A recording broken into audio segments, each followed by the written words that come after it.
All right, so this week's discussion is not all stretching is created equal. So we are going to talk about the different types of stretching that there are out there, the best time to incorporate certain stretches, and when you should avoid other stretches, the general importance of stretching in an athlete's workout routine. And then we're going to demonstrate some examples, and then we also have a special guest speaker tonight as well. So Martin, would you like to introduce our guest? Yes, Colin Leak will be joining us. So he's a local elite runner with the running community, and I'll go over everything. I'll introduce him. I mean, there's 20 pages of a resume that we can list on Colin and his achievements and how great of a person he is, but we'll wait till the question and answer portion to take care of all that. So should we just get started? Yeah, let's get started. All right. So I mean, it's a lot. The topic of stretching is you can go in so many different directions with it.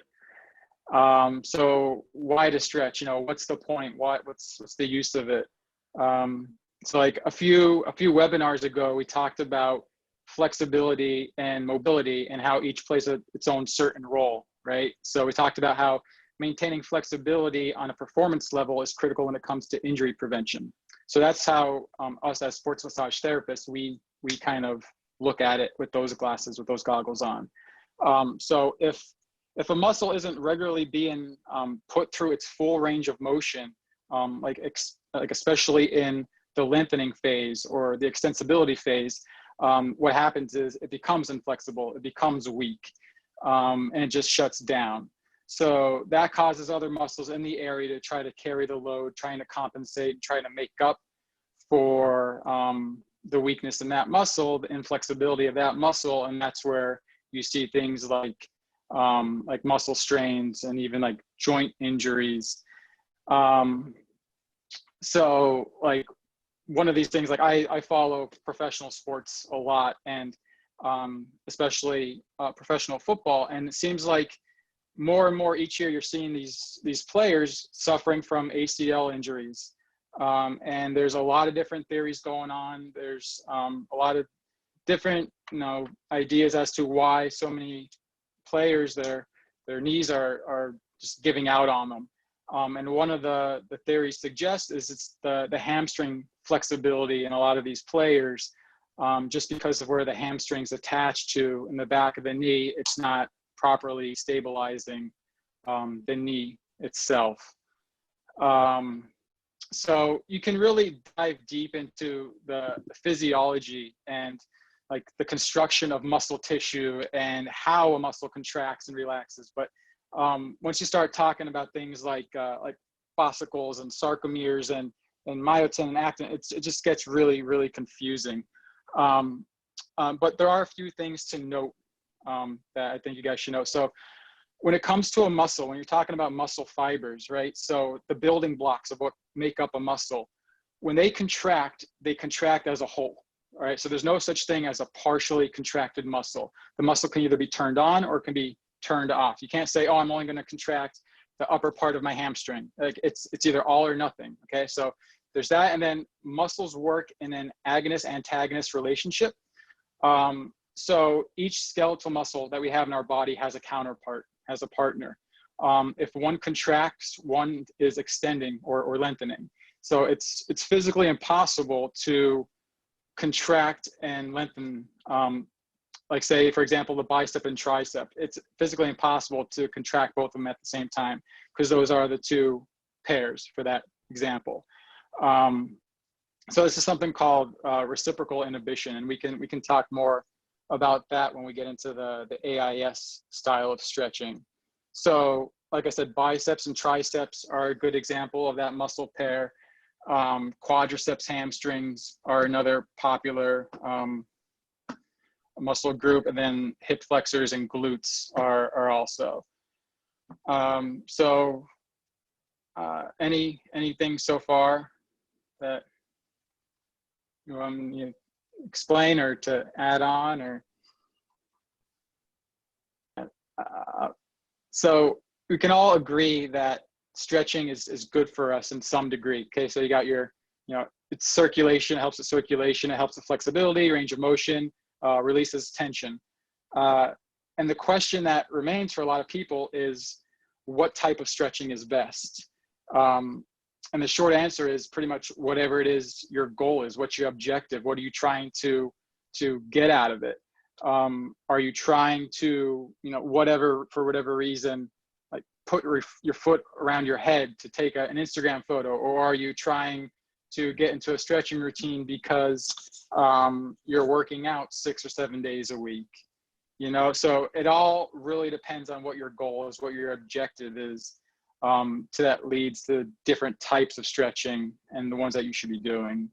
So the different types of stretching. All right, so there's dynamic stretching, there's static stretching, there's, you can tie active stretching with dynamic. The thing for a long time, people thought, static stretching before a workout was key. So, holding a muscle for, 30 seconds to a minute before you go out and work out. They used to think that used to be, beneficial. And it wasn't until fairly recently that they found out that static stretching before workout actually decreases the power output of the muscle. So by holding off to after the workout to do these longer holds, these longer stretches, when your muscles are more vasodilated and there's more of that fresh oxygenated blood going to the muscles, that's what's going to help with the shortened recovery time and the injury prevention. So that's static stretching, that's its own thing. So today's webinar is going to focus mostly around the dynamic and active side of it.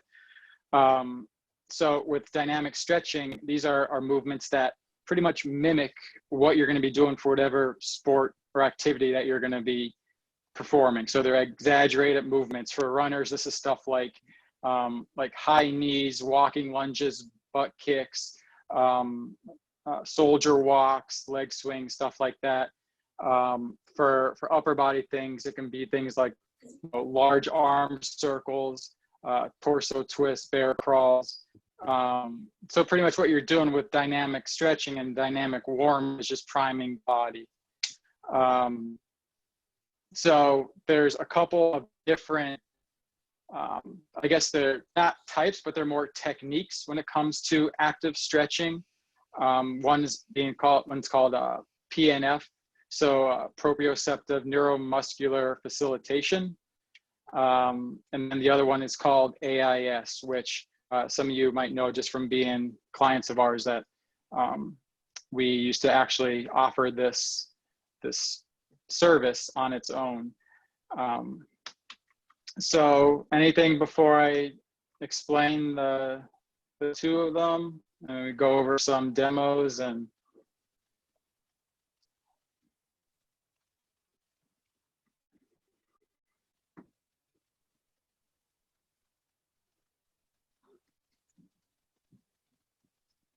no, we're good to continue, I think.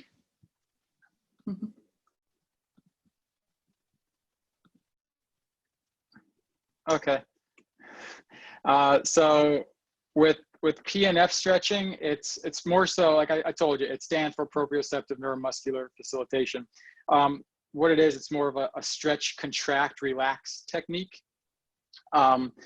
So this type of massage, or this technique of massage, has been shown to provide the most gains when it comes to range of motion in the shortest amount of time.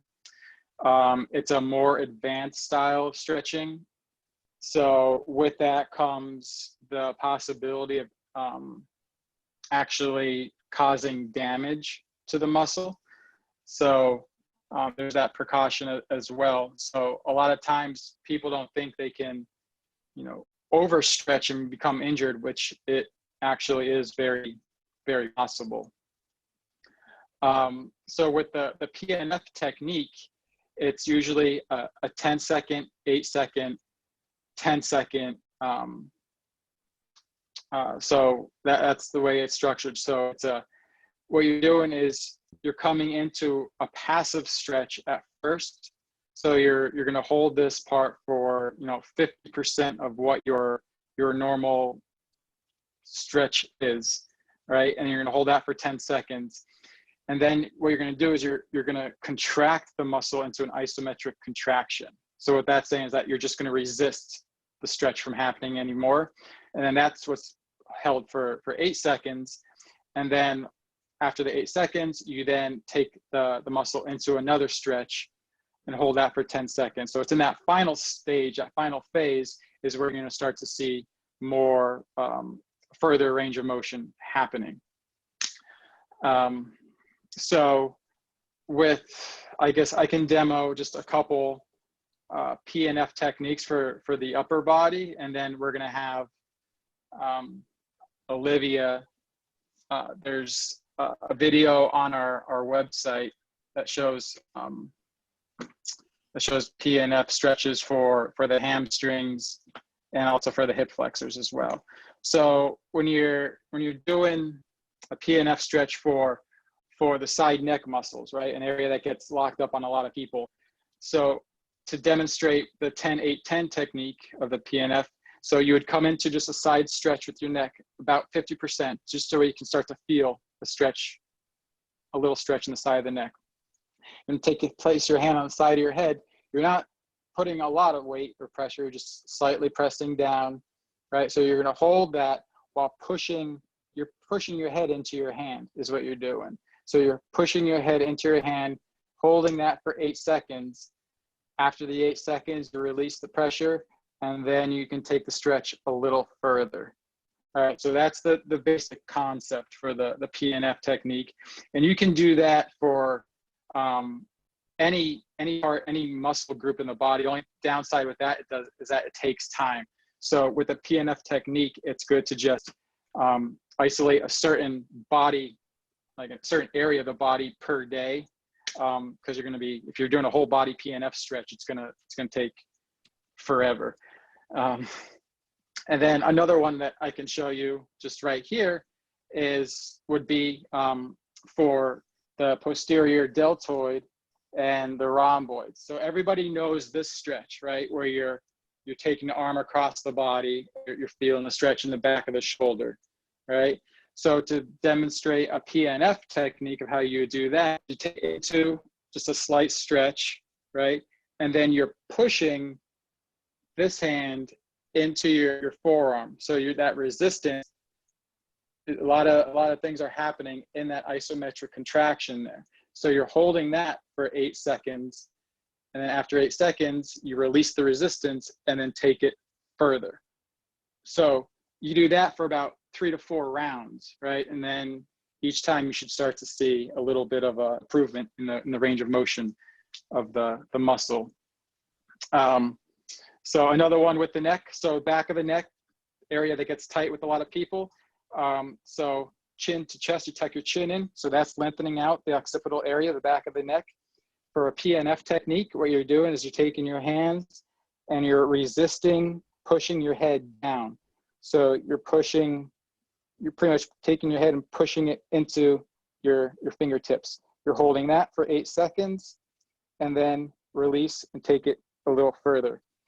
And the importance of that is making sure that you're not coming full into the stretch at first. It's only 50%, because when you release that again, that's when you can cause the injury to the muscle, the overstrain. And it's not pretty when you see a muscle stretch beyond its capabilities. Any questions about Pnf stretch or?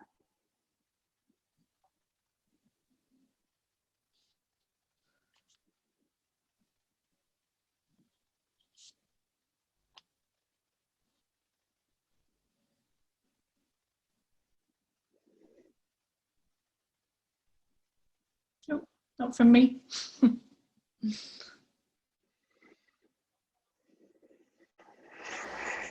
Not from me either. I have a question.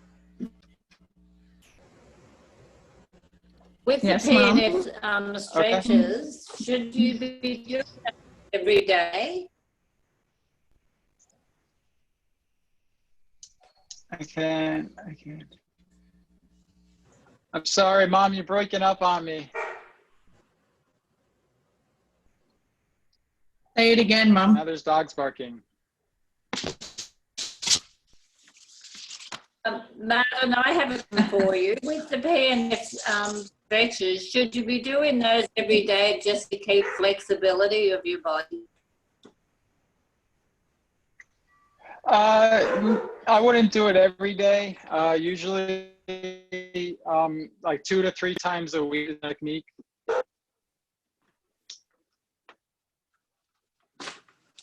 Okay, so the other question is, what happens when you lose your flexibility and you don't have like total movement like you used to when you're young and you do all those stretches? Is there hope you can increase that flexibility by doing those stretches more? So it's really a matter at that point. I mean, we talked about that in the last webinar as far as how important the mobility aspect of it is. So even though you might not be able to stretch as far as you once did when you were younger, if you work on mobility exercises like body weight stuff and just getting your feet moving, that's what's the important part as far as injury prevention.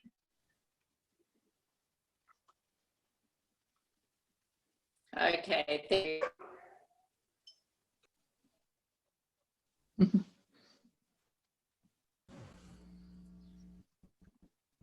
All right. Let's see, should we talk about active isolated stretching? Yeah. Sure. So with AIS, with active isolated stretching, it's another form, obviously, of stretching, and it's not a whole lot different than Pnf, but there is some difference. With AIS, it's like a workout in itself. So the muscle that's being stretched is constantly in movement. So with AIS, there's 2 terms that help to understand. One was that reciprocal inhibition that we mentioned. And so this just simply means when one muscle contracts, another one is lengthening. All right, so with AIS, you're using the strength of one muscle to stretch partner. Another example, okay, so the tricep bicep example. When you use your arm up overhead, you're using your bicep to stretch tricep. So with that's all you need to know as far as inhibition. The other term, it's called the stretch reflex. It's also called the tactic reflex, but you'll hear the terms that change. So taking that same example with the bicep tricep, when you take your arm up, you'll only get so far with your tricep before it's like, I'm not going any further. So what this is, this stretch reflex, it's almost like it's kind of like a protective mechanism. Okay, so it's once you take your muscle so far into a stretch, it'll only get so far before an injury occurs, and then that muscle will contract in order to help with not leading into an injury or a muscle tear. So with AIS, when we're doing the AIS stretching, we're kind of working directly with that stretch reflex. We're trying to slow it down in a way and eventually shut it off. So with that stretch, for example, taking the bicep or the tricep into a stretch, as a therapist, or if you're doing it on your own, you're getting to that stretch reflex, right, to where it won't go anymore, then you're bringing it back down.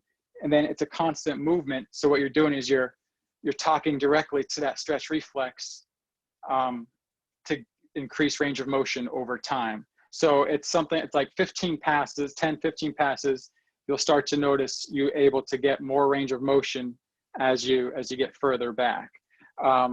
This is another one I'm just doing the tricep example so you guys can see, but another example, and I know we have a video on our website with AIS for the hamstrings. You'll notice that it's constant movement. So you're taking the muscle to try to reach that reflex, that point of no or going back, and then coming back down, taking it back. And each time you make a pass, it's going a little further, a little further, a little further.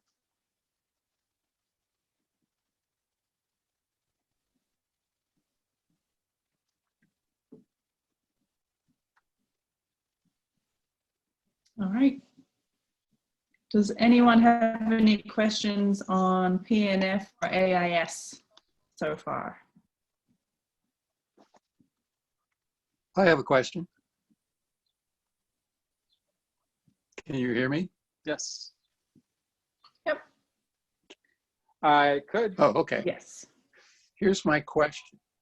Okay. Are either of those techniques of stretching suitable before a run or a cross-training workout, or are they both going to take power away from the muscle and you should concentrate on just doing some kind of active movements to warm up?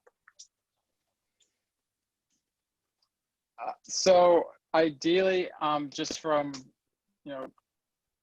being a part of these different techniques, the PNF is usually best done post-workout.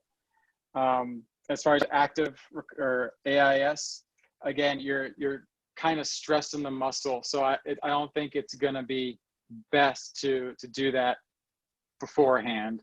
So I'd probably say limit both to post exercise. Okay, thanks.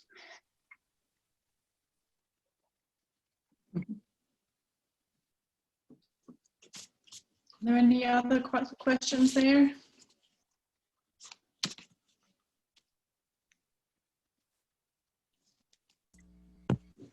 I've got a quick question. Well, yes. Sorry, so with PNF stretching,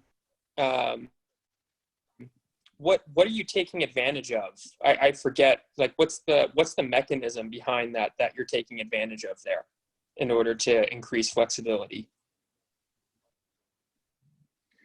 So it's all coming within that isometric contraction. So you're gaining range of motion by it's a neuromuscular communication between, without getting too technical, it's your muscles relaying a message to the brain saying it can go further after this contraction.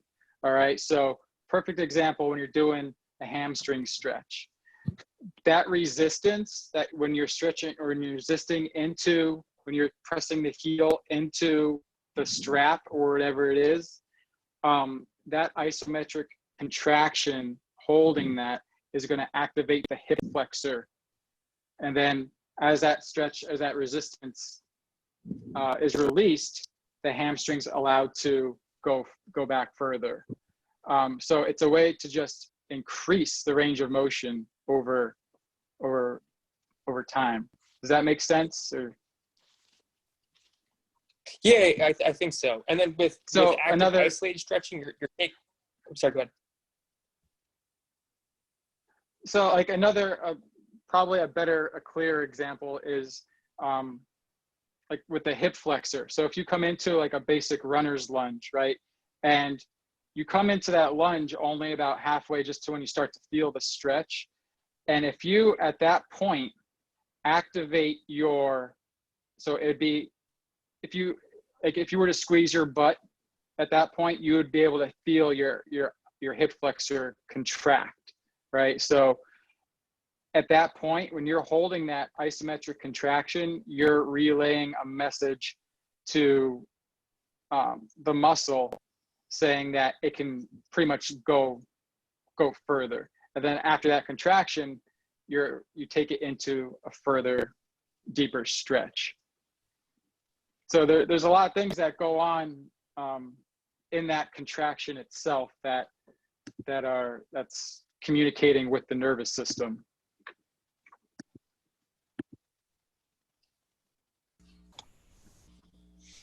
And then with active isolated stretching, you're using the opposing muscle. By activating the opposing muscle, you're getting whatever muscle you want to stretch to relax further. Is that right? Because right. if So one going muscle is back to turned the on, the opposing muscle needs to. Right. So with the hamstring example, if you're using the quadricep, so the quadricep is the hamstring's partner. So when you take it into a hamstring stretch, when you're doing the active isolated stretch, you're using your quadricep to take the hip flexion further each time. So you're not really relaxing per se. You're using that quadricep to activate into a further stretch of the hamstring. Does that make sense? Yeah. Yep. So it's not like you're just hanging out. It's not like you're just hanging out and taking the leg into like a back and forth. Like you need to contract that opposing muscle of the one that's being stretched during active isolated stretching. Got it. Okay, well, Mark, should we introduce our guest speaker now? Yes. So our guest speaker for today is Colin Leake. He has been a client of ours, Pillow Massages, for several years now.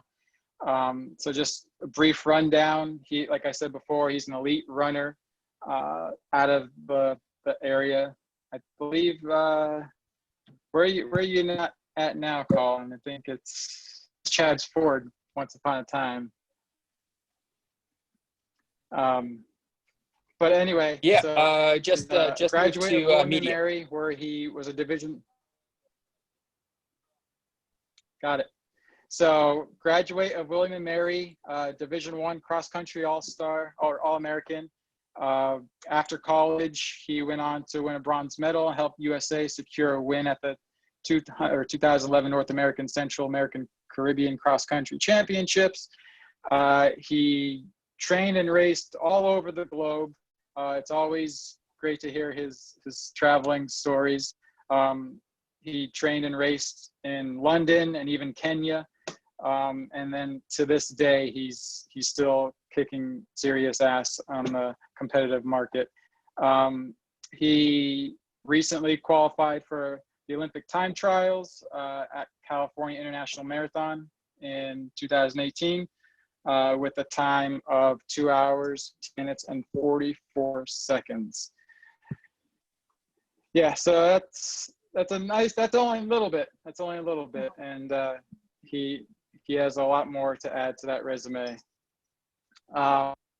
So I guess one of the things that I was curious about once we first started working together, that I wanted to pick your brain with was with the crazy amount of volume that an elite runner like yourself has to do. So you're talking sometimes surpassing 100-mile weeks.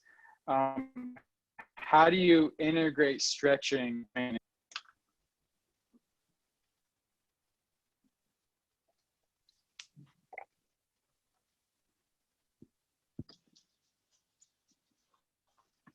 Yeah, so how I'm to look at it is more, looking at, after every training session with the amount of volume you're doing, is you're always trying to kind of reset your body after any training session, but especially after hard training sessions. I mean, if the goal is to, recover, if you're doing nothing, when I'm doing nothing but running, my mobility just becomes, I just get a lot tighter. And I've just seen huge benefits in terms of thinking about running in terms of after every training session, trying to reestablish range of motion. So incorporating, whether it's through yoga,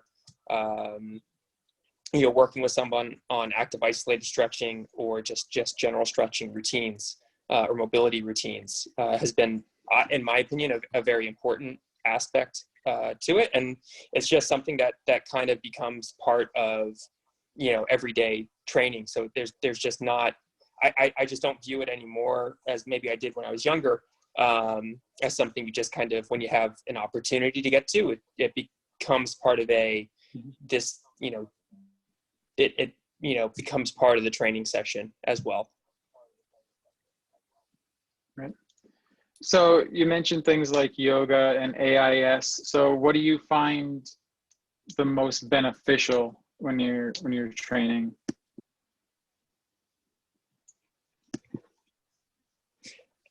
So a lot of different variations. So when I first got introduced to yoga, it was mainly through an Ashtanga yoga class, which is a little bit more, vigorous, I guess. But one of the great things that I found with yoga is especially incorporating breath with stretching, and taking, joints or taking your body through ranges of motion and linking that with breath seemed to cause the best, or the, biggest changes.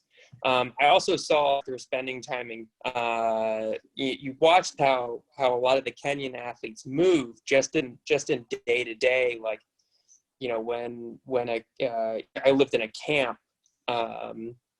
with a bunch of other Kenyan athletes, and we'd have to wash our clothes every day, and how they would bend over to wash their, to pick up a bucket or to, whatever, and how they moved. They were just so much more fluid. And the same thing when you watch a yoga instructor or anything like that, it's identical. And so I just saw a lot of benefits in how I was able to move more freely, how I was feeling less restrictions in my running, and I felt just more efficient. So Ashtanga yoga is a little bit more rigorous and definitely a little bit more taxing, but I still find benefit to it. But let's say at the end of a day, even going into like a yin yoga class where you're just holding on, going into postures and just, focusing on the breath and just really relaxing into the stretch for a little bit longer was a great way to set up and reset the body for the next day, if that makes sense. Yeah.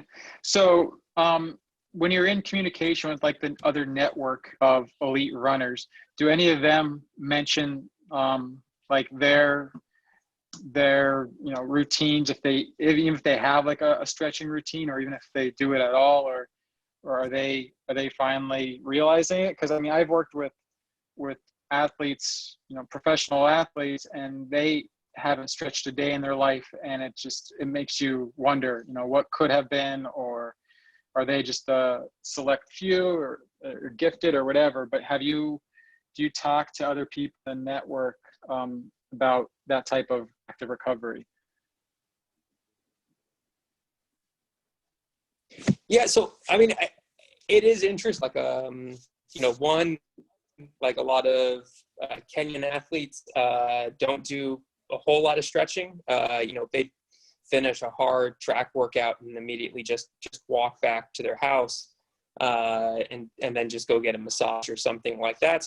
For some athletes, I've talked to a lot of them and they've never stretched, a day in their life. And I always wonder if there's more, maybe, they've developed such great mobility through the younger years of their life that their, mobility is never going to change. There's also, I feel like a misconception with elite runners. Like there's some people who refuse to stretch because they think stretching is bad for you because you lose that elasticity. And there's lot of evidence talking about, Martin, I think you and I have talked about this, where stiffness is important, right? You need to, like when you're running, you want to be stiff on the ground. But I think there's a difference. Like while you want that stiffness, you still need muscles to be able to go through their full ranges of motion. And I really like the concept of strength through length. So, a strong muscle is great, but if you can't get it into the right joint position in order to apply force, then it's inefficient, and it's not going to, so just gaining a couple centimeters of flexibility can, go a long way. So I think it's still within the elite, like a lot of athletes don't pay particular attention to it until they start seeing that that's what's their limiting factor. And I think a lot of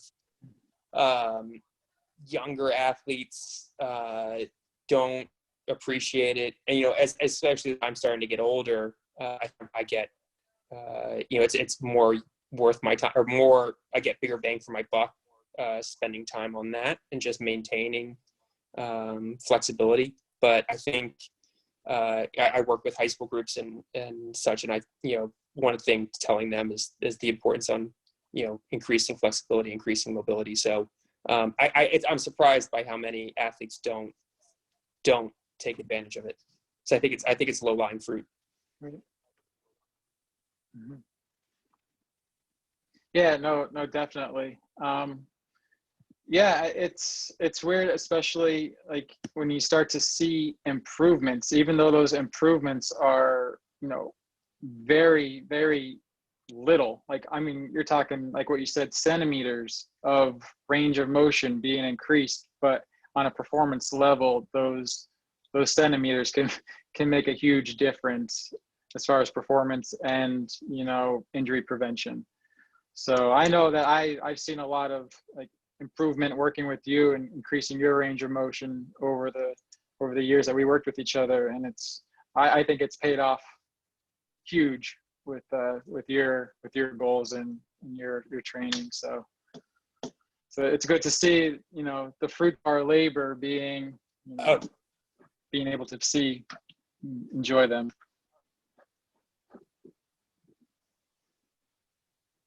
Yeah, absolutely. I mean, I'm amazed, like just with, again, like you were saying, like when we just improve just by a couple centimeters, and you can feel it too. Like, you're out there running and you can feel yourself just getting this little bit of extra room, or just this feeling of, wow, that, this just feels a little bit easier. And it's like you're not fighting yourself, for each step, because you have these these flexibility restrictions. So I just, for me, it's just now becoming part of like, every day, whether it's, with any workout, there's some kind of stretching, active, stretching kind of lead into the workout. And then also, some kind of, recovery stretching going out of a workout, either to at least maintain the flexibility that was lost, or to try to make some gains. And then again, just working with you with the active isolated stretching or the Pnf stretching or anything like that. I think it's been crucial in order just to stay healthy and to start seeing improvements.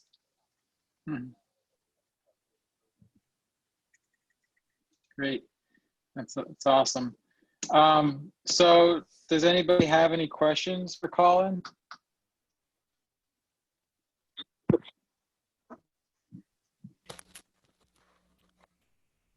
I'll ask Colin a question.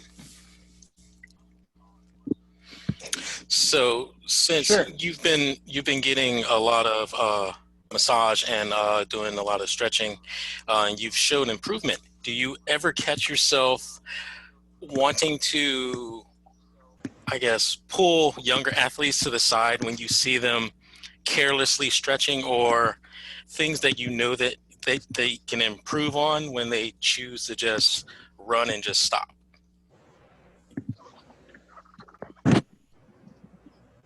Yeah, absolutely. I mean, I had this conversation a few months ago with several athletes. It was just kind of, I just think it's, especially with runners, we just there's been this tendency just to like, wake up, you have a cup of coffee, you kick open the door and you go for a run, and then you finish and you hop in the car and you go to work. And I just think that's just not as, not the best use of time. And especially with some of the younger athletes, like we were talking, and about, it was after a strength training session and they want extra core work. And instead of spending 10 minutes doing whatever sit-ups or crunches or whatever it was, talking through them about, all right, hey, what's really important is, let's spend some time working on mobility. So taking them through, active isolated stretching routines, which in my opinion, like, active isolated stretching is like a workout in and of itself. Like I'll finish that and feel like I'm sweating. And I feel like you get bigger bangs for your buck out of it, than you do just by spending, 10 minutes doing core work or whatever. And then getting them to kind of see those benefits. But I've had a teammate, he was injured for years and then just, really got much better at incorporating active isolated stretching, several times a day. And, he ended up, it took him a year and he ended up going under 28 minutes in a 10K and setting the American record in the 25K. And I just remember him always being super diligent about doing active isolated stretching. And you could tell like his how he was able to move was just so much more fluid. And just by staying on top of making sure that his joints could go through healthy ranges of motion.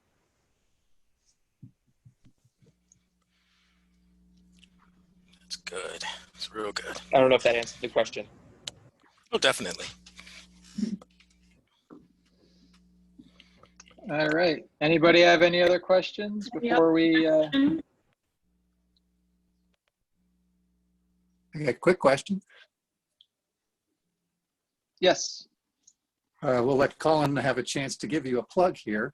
So how do you integrate massage into what your routine is, as far as now you have your runs, you have your stretching, you have your yoga, and occasionally, I don't know how often, you get to get yourself a good professional sports massage, but what does that add? How does it supplement the recovery process as it compares to stretching and yoga? Yeah, so I this is like the one thing, being in quarantine has given me a little bit more time to focus on some of the extras, which has been really great. Some of the getting to spend a little bit more time focusing on the recovery aspects. But the one thing I've really been missing is getting to go to see Martin. I am very much, and I was lucky in college, we had a very good massage therapist who we'd get to see once a week. When I was an assistant coach at the University of Michigan, again, just fortunate enough to have a really good massage therapist who, again, both of them did active isolated stretching. I didn't really know what that meant at the time, but they would focus on that with us.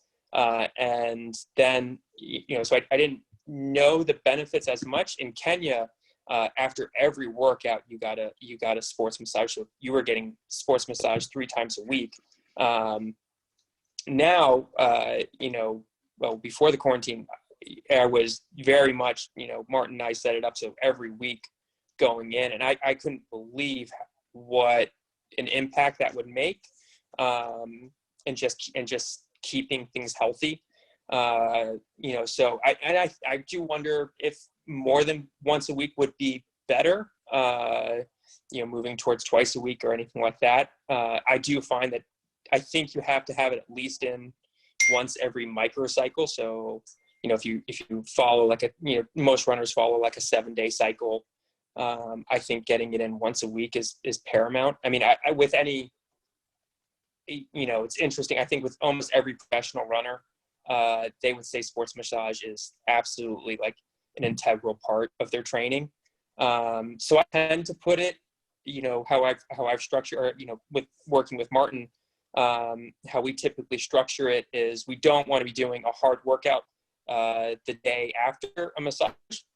typically like, I'll feel it, like, you know, like I'll feel it the next day, like, you know, not in a bad way, but just in like it feels like my muscles got worked, or there, you know, there was some good compression going on there. And you just kind of want to give yourself a little bit of time. So usually how we've structured it is that way, you know, after seeing Martin, I'll have about 48 hours before the next big workout. And, you know, for whatever reason, and there's probably loads of reasons why it's been working, but it's just helped. You know, I think one of the huge benefits with massage that you can't maybe get through stretching as much is getting those muscles to really relax, and getting those muscles to learn to let go and to soften up. And so Martin's been like an integral part of keeping me healthy here. I had kind of a random question. I've had some injuries to my calf, like while playing basketball. Do you have any good calf stretches, like before you do something like explosive where you're like jumping, or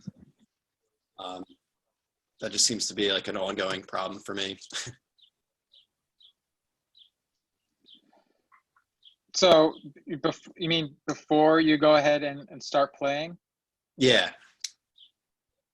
So if it's a muscle strain, so if the calf is being overstretched, if that's what the injury is from, then you want to be doing something that's going to be putting a little bit of load on the calf. And by that means, so like if you take a basic calf stretch, a calf raise when you're on a step, right?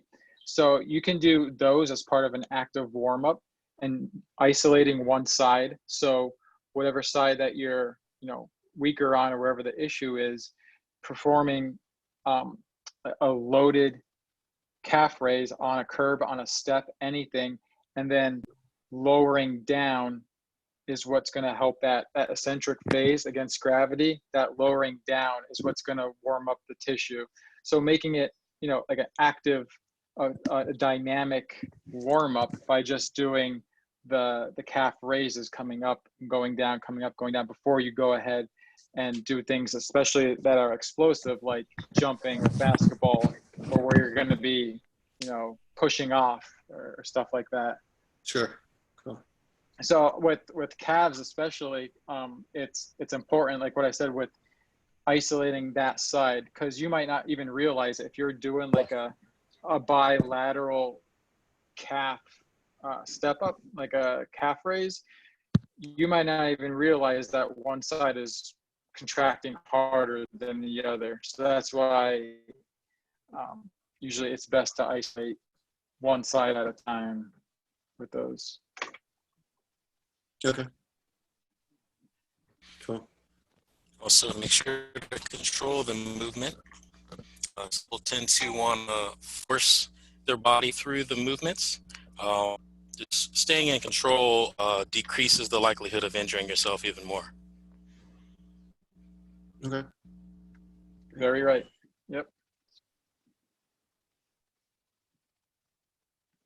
All right. Anything else? Anybody? Yeah. Sorry. My question was, can you stretch your nerves, and can you stretch your fascia? And if so, how? So your muscles are innervated by nerves. So when you stretch a muscle, you are, I guess, stretching the nerve with it. So like if you have something where it's like a nerve impingement of a muscle, there's a technique called nerve gliding. So it's kind of similar actually to the techniques that we were talking about, like for a calf, for example, or if somebody's having like sciatic issues, there's ways to do that as far as like contracting the muscle and then for a couple seconds and then releasing it. I know Kevin is pretty familiar as far as with the concept of nerve gliding as well, because I know he worked with that with a couple of his clients too. But yeah, as far as like stretching nerve itself, it's kind of the nerve kind of goes with the sarcomere, like the muscle itself. So yes, there's getting stretched. Then with the fascia, so the fascia, it's a weird concept. So it moves. So it's like this webbing that kind of surrounds each muscle separately. So it has the ability to stretch, but it's not like something where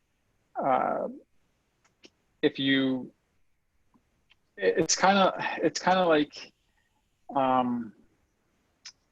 if you're holding a stretch for a long period of time, say, let's take an example. So if you're stretching like the IT band, for example, it's not gonna stay that way just because of it doesn't have the muscle properties.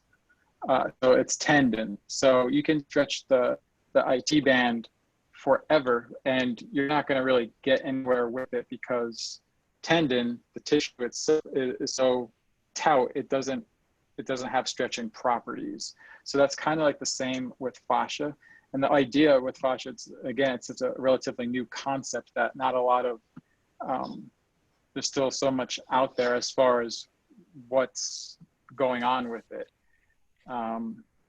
But yeah, it doesn't have the same properties as the muscle tissue, which makes me think that it's not going to be able to be stretched, or if it is stretched, being able to stay that way.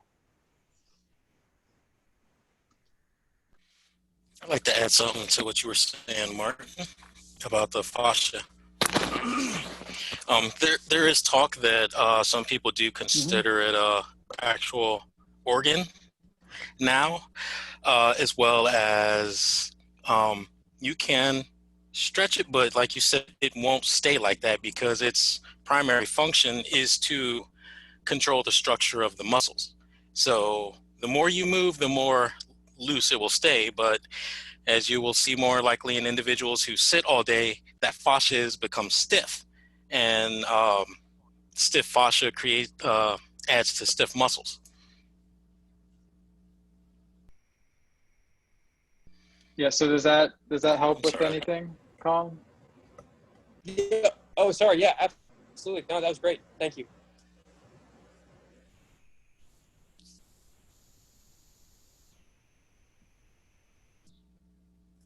All right. Did anyone else have any questions, comments, feedback?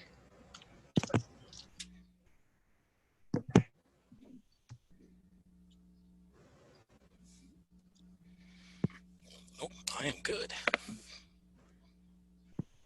Well, thank you so much, Colin, for joining us today and for sharing your story.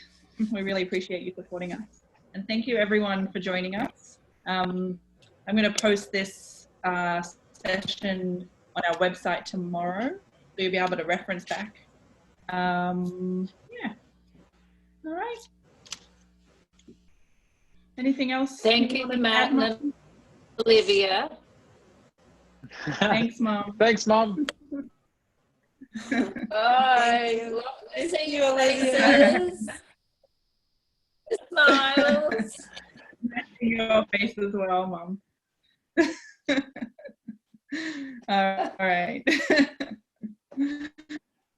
All right. Thanks, Okay. Everybody. Sweet. We'll talk later, darling. All right. Bye, guys. Bye. Good. Bye. Have a Thanks good so much, evening. Martin.